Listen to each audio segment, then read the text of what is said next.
Hey, what's going on, everyone? For this video, this is going to be something a little bit different. I'm actually going to touch on the whole East Coast versus West Coast rivalry that existed in hip hop in the mid 90s.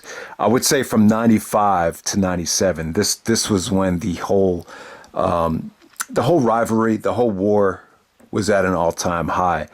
And I always tell people, like, the most competitive years, I would say, in terms of quality, the best years for rap music, from what I've seen, was the end of 1993 to the end of 1996. I just think that that era had the most quality of albums coming out from East Coast to West Coast and the South. I just thought, I think at that time, there was just a lot of money involved. CDs came out. The difference between the quality of a CD and a cassette was unreal. And I think, before CDs came out, it was easy to dub a tape. You could dub a tape onto a tape.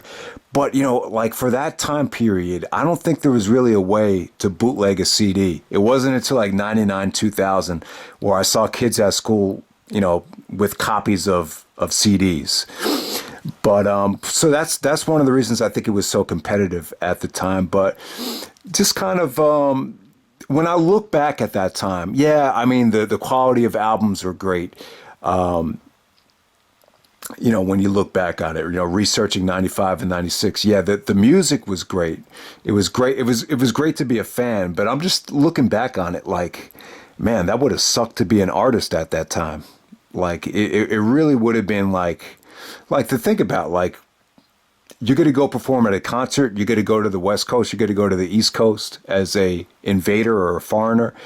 It was kind of like you didn't know what to expect at the time. So I think to be an artist at that time, it had to be really stressful, really aggravating. And when I look back on it, I just remember the negative part of it was how many fans were divided. I grew up on the East Coast. And I'll tell you, like, even though I grew up on the East Coast, I'm actually more of a fan of a lot of the artists that came out on the West Coast. Now, I've always tried not to be biased. I just love, the music. Like, to me, it doesn't matter where you're from. If you're from the West Coast, you're from the South, you're from the East Coast, you put out quality music, I'll buy it, I'll listen to it, and I'll embrace it.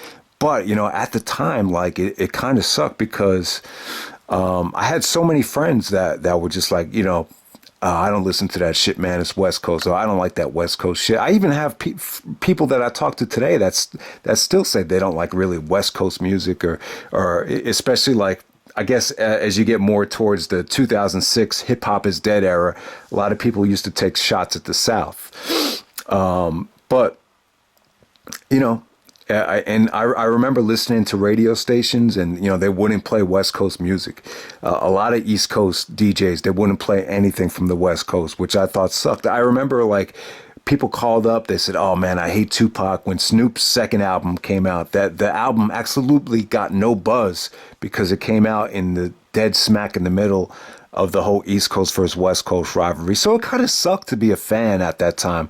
Because I just remember I used to listen to the radio a lot. The radio used to be good back then. They used to play underground records from everyone on the East Coast.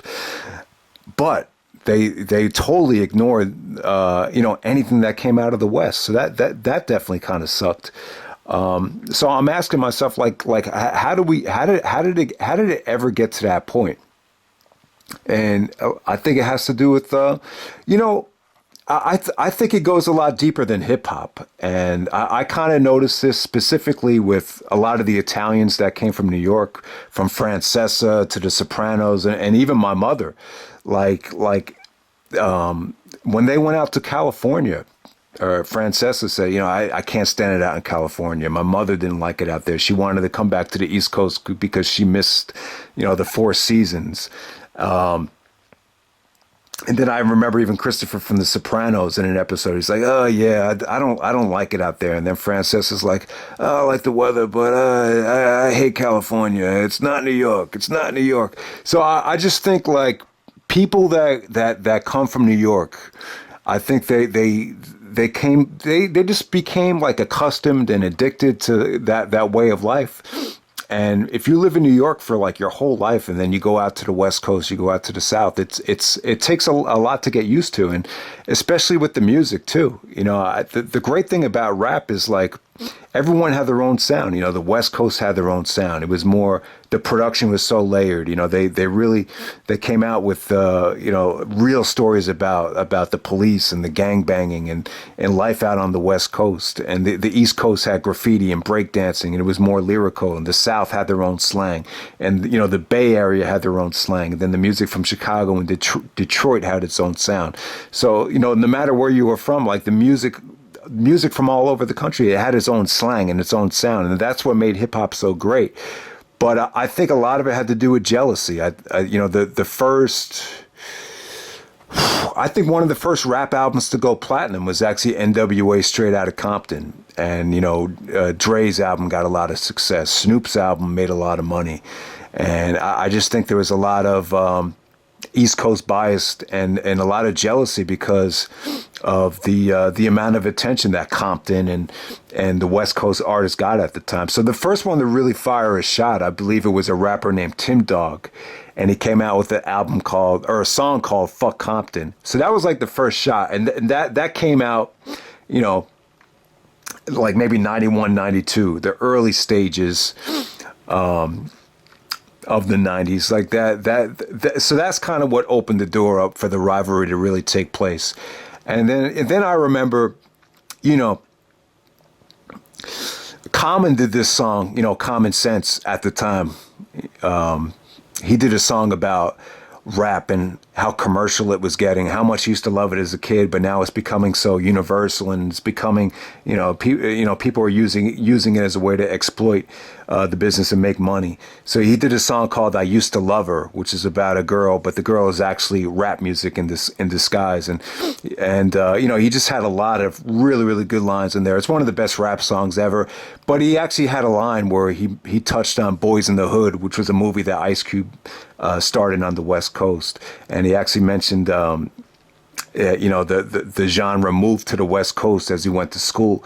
And Ice Cube kind of took it as a diss to the West Coast, and he always said he felt like that they never got the respect that they deserved on the East Coast, which is true. And I think a lot of East Coast DJs refused to play West Coast records. I think that was always an issue, probably even going back to the late '80s. But that started a whole war between Ice Cube and Common. Ice Cube formed his own crew called the West Side Connection, which doesn't look good. I mean, Ice Cube, I have to say, I'm a big fan of Ice Cube. Great music career, great acting career, but I think he came off very weak in this whole East Coast versus West Coast thing. I thought he said a lot of stupid things. He said that rap originated in the West, which it really didn't, but that's not that big of a deal. But for him to really take Common's line, which was a great song, and take the whole thing out of text and make it a whole East Coast versus West Coast thing, I thought it was irresponsible on him. And you could just tell he was deteriorating as a rapper. He just, the fame kind of went to his head, and he never really regained that skill set that he used to have, when he made a name for himself with his first two classic albums. So I would say Common definitely won that feud. And that wasn't really Common had no intention of making that a whole East Coast and West Coast thing. He even said in the line, he said, "What the fuck I look like dissing a whole coast?" Like he would say, like, "Oh, I would be an idiot to diss a whole coast. I would never do that." So that's why I love Common, and he showed what kind of heart he had, because he meant no ill intentions at all, and he came off. Even with the diss song, like everything behind it had meaning and it had purpose, and he was just defending himself. That was to me, that the Common's diss to Ice Cube, "The Bitch in You," to me, that's probably the greatest diss song in hip hop history right there, for my personal taste. But yeah. So where do we go from here, like in terms of how this thing got really, really out of hand? Because, Common's from Chicago, so that wasn't like a whole New York versus California thing. I mean, most people are going to point to the Source Awards. The Source Awards, The Source was actually a magazine. It was a great magazine at the time. I mean, it was they were kind of known as the Bible.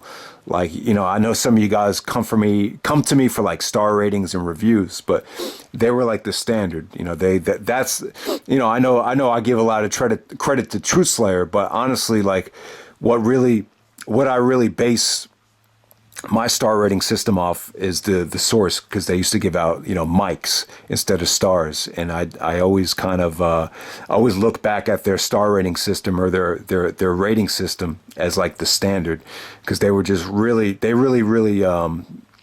had it down back then. Every time they had a review back in the day, I always thought it was on point.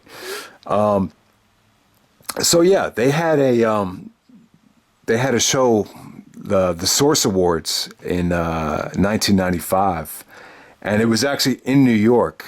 And you know, I just think at that time, the biggest mistake Suge Knight made was calling out Puffy. You know, because the media, and you can't blame the media for running with it, because someone like Ice Cube, you know, he actually posed on the magazine with the West Coast logo. So I think a lot of rappers did endorse it. So this whole thing about how all the media took it and kind of ran with it, made it East Coast versus West Coast, but when you look back on it, I think a lot of the rappers, if they didn't embrace it the way that they did, then the media wouldn't have ran with it as hard as they did. But you kind of give the media, you know, fuel when you have the top executive out west, you know, instigating and antagonizing the top executive out east.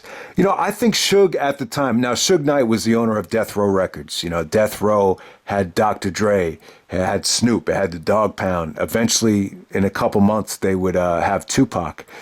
Now, this whole thing with Suge calling out Puffy, I think a lot of it has to do with his frustrations about what was happening on Death Row, because, you know, Snoop had the murder case, and Dre was just very, very slow. Like he didn't want to pump out a lot of quantity. You know, Dre was one of those guys where he would just kind of focus on one song at a time. So, you know, I don't think Dre had really plans to drop another album that quickly. So I think Suge was looking at it like, where are we going to get this money from, or where are we going to, where's that next album coming from? You know, they had the Dog Pound that was about to come out, but besides that, like, what could you really look forward to? You know, Snoop's whole trial was still up in the air. You know, he might go to jail for life. You just don't know at the time. Eventually, you know, he would bail Tupac out of jail, and then Tupac would come to Death Row and, you know, set the world on fire. But at that time, you know, that still hadn't happened yet. And I think a lot of people, I was going to say jealous of Biggie. I wouldn't say jealous of Biggie, but I think a lot of people had I think Biggie at the time, like a lot of people loved them. And I think someone like Suge Knight, like was jealous. Like I think he wanted Biggie. I think he wanted Biggie on the label.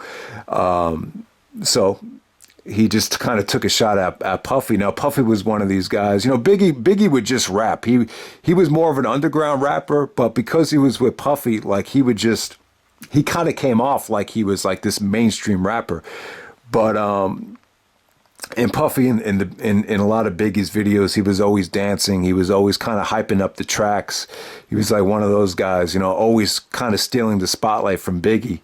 So basically, I mean, most of you guys probably know this. You know, Suge had the line of, if anyone out there that wants to remain an artist and doesn't want to have to worry about the executive producer all in the videos dancing, then come to Death Row. And that's kind of like the promo and the shot that really kind of ignited the war, because you have the top executive out west versus the top executive out east, and it just kind of made it be known like, oh, this is a East Coast versus West Coast war now, and what made it even worse was I think Snoop and Dre, they won an award for I guess it was Murder Was the Case or something like that. So, and then as Snoop goes upstage as Snoop and Dre, when they go upstage on stage to accept the award, the New York fans are actually booing Snoop. So he gets on the mic and he's like, "The East Coast don't love Dr. Dre and Snoop Dogg." He's like, "Y'all don't love us. Well, let it be known that we know we're in the motherfucking East Coast. We know we're in the motherfucking East." So so Snoop kind of, put fuel on the fire just by doing that. So that's why a lot of people, like a lot of Tupac fans, they can't stand Snoop because a year later, he kind of stayed neutral throughout this whole thing. While he's the one that kind of started the war. My take on it is that Snoop went through a murder trial and he matured a lot that year. I think him facing going to jail his whole life. It kind of matured him, and Snoop was very irresponsible, kind of young, and it was kind of a dumb thing to do. But I think he really kind of, smartened up. And once he got off that trial, he wanted to kind of, totally change his style. And I think he wanted to get along with everyone. I don't think he really wanted there to be like a East Coast versus West Coast divide. So, when you think about East Coast versus West Coast, I mean, the two guys you really think about, it's like Suge Knight and Tupac versus Puff Daddy and Biggie. Like, those are the two names you really think about. Like, so how did it really get to that point? Well, like I was saying, I think at the time, I think Suge wanted a new rapper. Obviously, Tupac fell into his lap. He ended up bailing him out of jail. Later on that October after the Source Awards, and that took care of that. So Suge's problem was pretty much solved. But how did it get to this beef between Tupac and Biggie? Well, it goes back to the 1994 when Tupac got robbed and shot. This is when he got shot in the nuts, but he still survived. It was actually called Quad Studios in New York City. He was, and it was funny because Biggie and Puffy, they were actually there recording, tracks in the same studio. But they weren't in on the robbery, they weren't in on the gunshots. But Tupac was a little bit baffled about Biggie not letting him know what was about to happen. So Tupac is under the impression that Biggie and Puffy could have prevented this had they warned them. I don't know. I still don't know exactly what Biggie and Puffy knew in terms of what they could have done to protect Tupac. To me, the whole Tupac and Biggie thing, obviously it's pretty well documented that they were pretty good friends. Tupac let Biggie perform at his shows, let him sleep on the couch. Tupac used to go back and forth from West Coast to East Coast, which, shooting movies. And, he spent a lot of time out on the East Coast. Tupac is actually from the East Coast. He kind of bounced around from Harlem to Baltimore. Eventually he moved out to Oakland when he was 17. So he's more of an Oakland type of rapper. Biggie has always been from Brooklyn. He's more of an East Coast guy. So that's why people associate Tupac West, Biggie East. But with this whole Tupac and Biggie situation, I don't think. I honestly don't think it's an issue between Tupac and Biggie. Biggie's just one of these guys where Puffy was kind of his coordinator. Puffy was kind of telling him to do this, do that. Puffy had this plan where Biggie was going to be the rapper. Puffy was going to put Biggie on these songs that had extensive hooks, flashy beats, flashy videos, and Biggie was just going to go along with it. And I just think Biggie was more of a follower and was just doing whatever Puffy wanted to do. To me, that whole thing, from the outside looking in, obviously I don't know, but as a fan, I'm just saying based on what I've heard and what I've absorbed from both personalities, it seems to me like the issue is between Tupac and Puffy. I believe when Puffy was trying to start Bad Boy Records, he was trying to recruit a lot of talent. I remember there were rumors that LL Cool J was coming to the label, and apparently he asked Tupac to join the label, and Tupac nicely rejected the offer and just said no. Basically, I've heard rumblings that the label was started on dirty money, and maybe that's one of the reasons why Tupac didn't want to do it.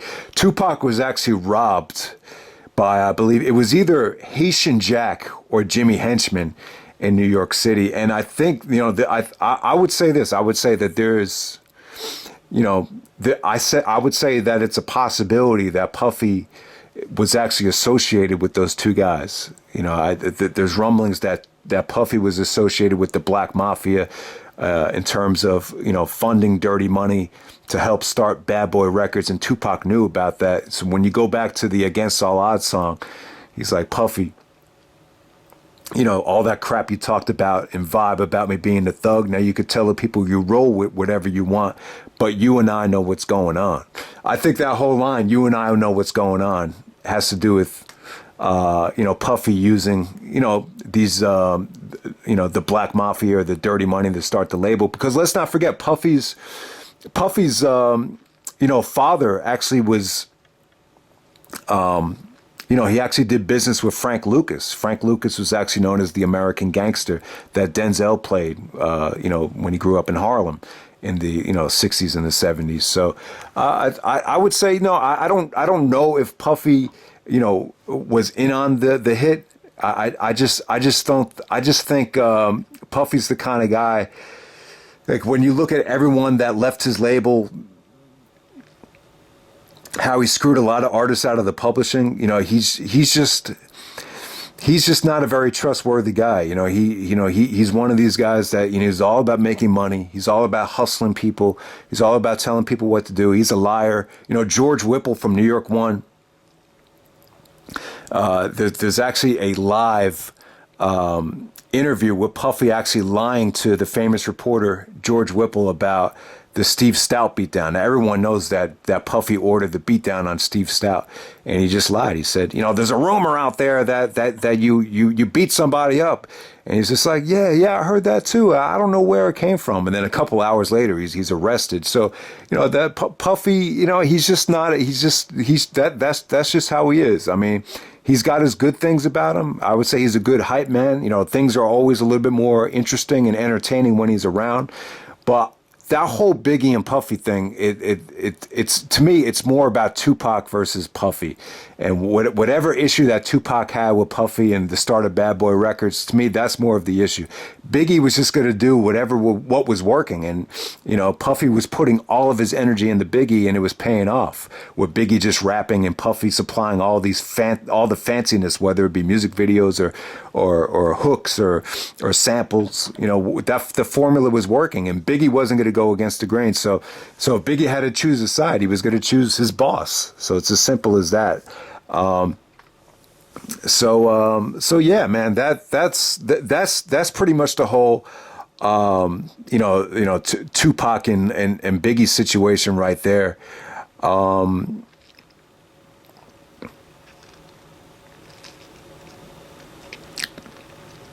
I'm trying to think about, Tupac's death and Biggie's death.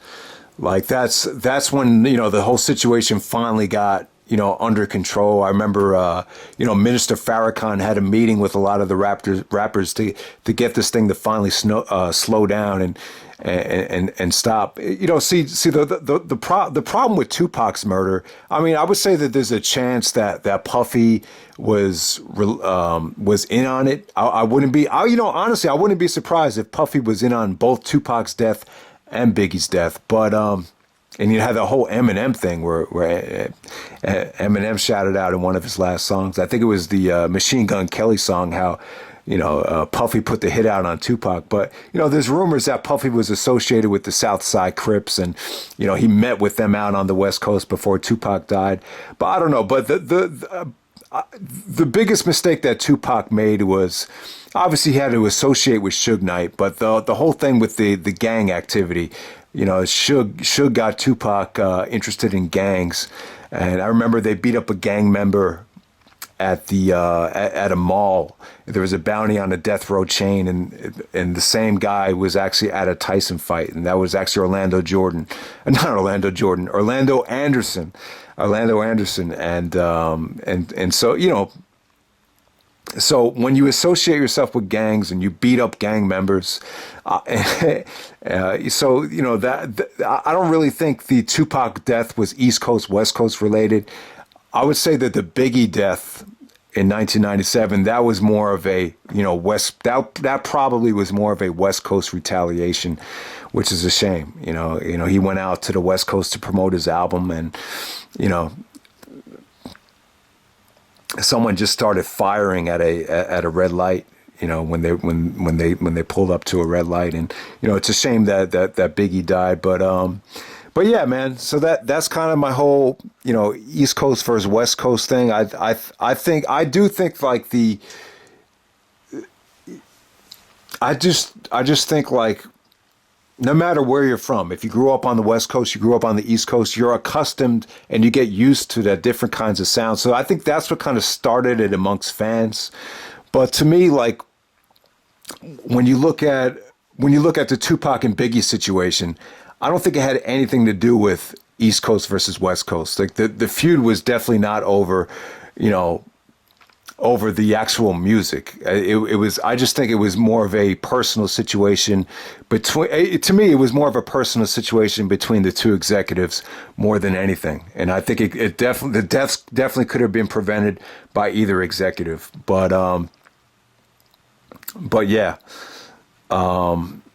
that's pretty much it. I don't even know if I'll release this video, but as a fan, it definitely sucked. Looking back on it, because I remember how divided the radio station was, and how some of the fans were about the negativity towards West Coast music, and I'm sure that it was the same way out on the West Coast too. They would make fun of New Yorkers too, so it went both ways. But yeah, that's the whole East Coast versus West Coast thing. But from a fan's perspective, though. It was great, from a professional wrestling standpoint where you're just enjoying the feuding and enjoying the music.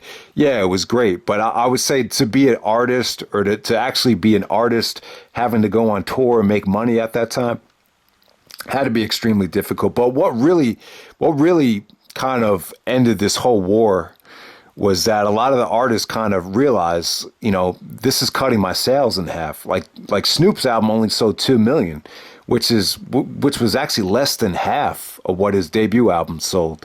A lot of it had to do with the quality of the album, but still, like a lot of rappers were just like, why would I want to be involved in the East Coast versus West Coast war?